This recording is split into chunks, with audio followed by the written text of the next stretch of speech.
All right, let's jump straight into this explainer. Today, we're acting strictly as neutral auditors for you, the taxpayer. We're launching an investigative look into a massive, frankly pretty intricate report on the flow of public education money right here in Florida. So our goal? To follow the money trail and map out exactly where your dollars are going in what's been dubbed the education shell game. Now, if you're a local homeowner, you're probably looking at your recent property tax bills and just scratching your head. I mean, you're paying rising school taxes, right? You see the lottery revenue that was famously promised to fund education. You vote for those local referendums. And yet somehow you're hearing that your own neighborhood public schools are facing severe funding shortages or even shutting their doors completely. It feels entirely contradictory, doesn't it? Well, to unravel that confusion, we really have to look at how complicated this whole system has become. You see, Florida's education funding isn't just one giant pool of money anymore. It's a complex, layered stack of revenue streams. We're talking lottery money, property taxes, state taxes, voucher expansion funding, and local referendums. Because these streams are all managed so differently, it's gotten incredibly difficult for everyday taxpayers to track the ultimate destination of their dollars, who's paying and who is actually benefiting. Okay, let's move into Section 1, Money Follows the Child. So the absolute foundation of Florida's current funding strategy is this concept called money follows the child. On the surface, it's a pretty straightforward idea. If a family chooses a private school, a charter school, or a homeschool program, the public funding attached to that specific child leaves the traditional district and moves right along with them. And while this undeniably gives families a lot more options, it fundamentally alters the taxpayer equation. Public dollars no longer flow through one centralized local system. Instead, they're dispersed across multiple private providers and individual accounts. And the sheer volume of this shift is just staggering. This is definitely not some small niche program.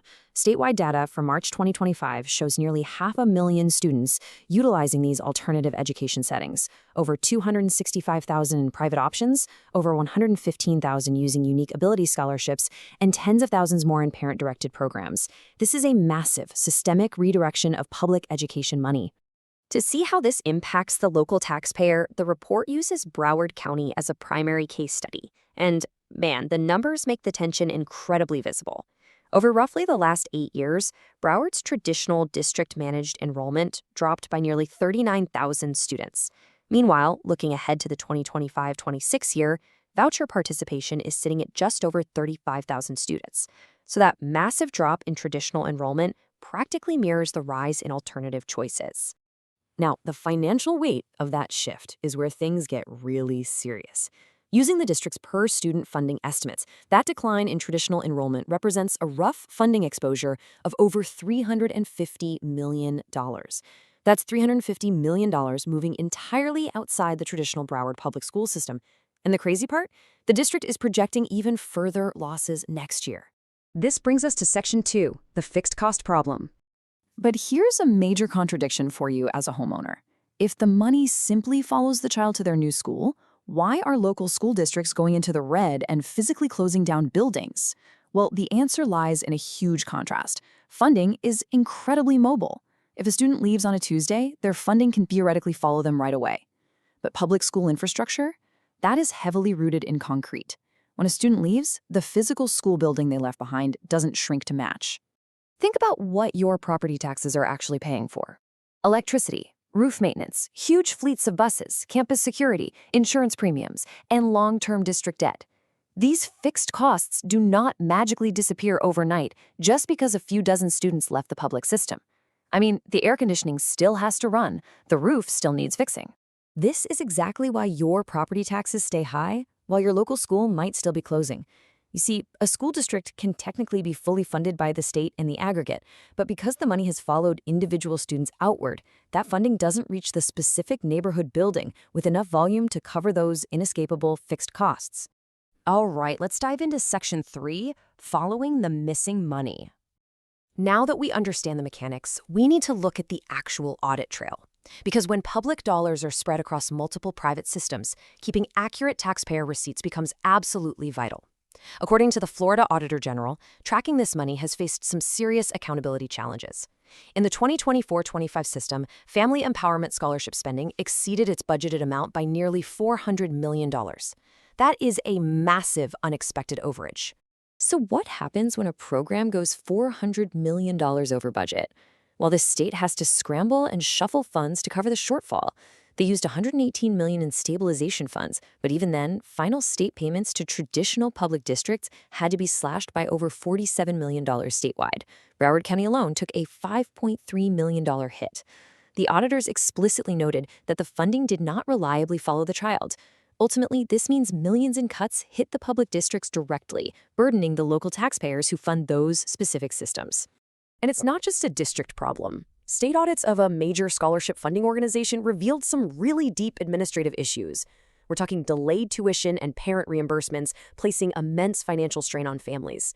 They found nearly $10 million in interest that was just not allocated to individual student accounts.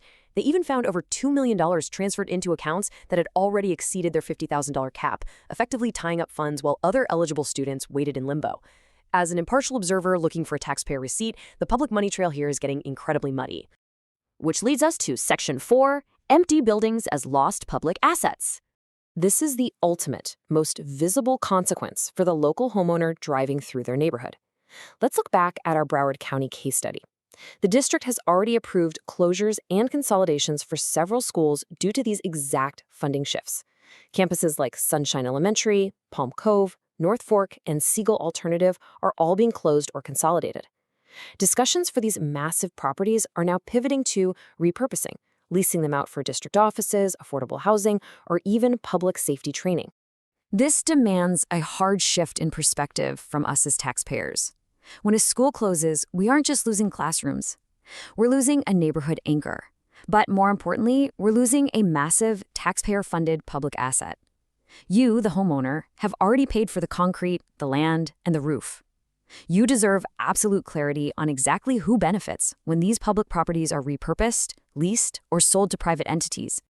And finally, Section 5, demanding a taxpayer receipt. So, how does this all build to the immediate future? And what's the bottom line for the 99% of taxpayers footing this bill? Well, you might have heard about upcoming property tax reform debates slated for 2026. But if you look closely at the proposals, they may aim to reduce non-school property taxes, but they largely leave local school board taxes firmly in place.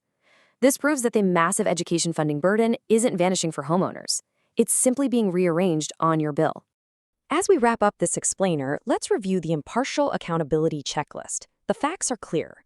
Regardless of whether you personally champion school choice or advocate for traditional public schools, the lottery did not replace your school taxes. Expanding vouchers does not eliminate the fixed costs of public buildings.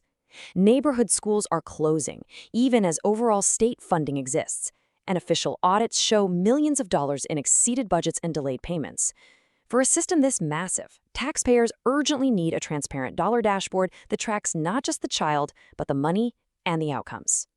Which leaves us with this final, absolutely vital question to ask your local representatives. If you're a homeowner paying rising property taxes, before you're asked for another dollar, another referendum, or another sacrifice, you have every right to look at this layered, multi-million-dollar shell game and ask, where is our clear, transparent public receipt? Thank you so much for joining me for this explainer. Keep asking the hard questions, and I'll see you next time.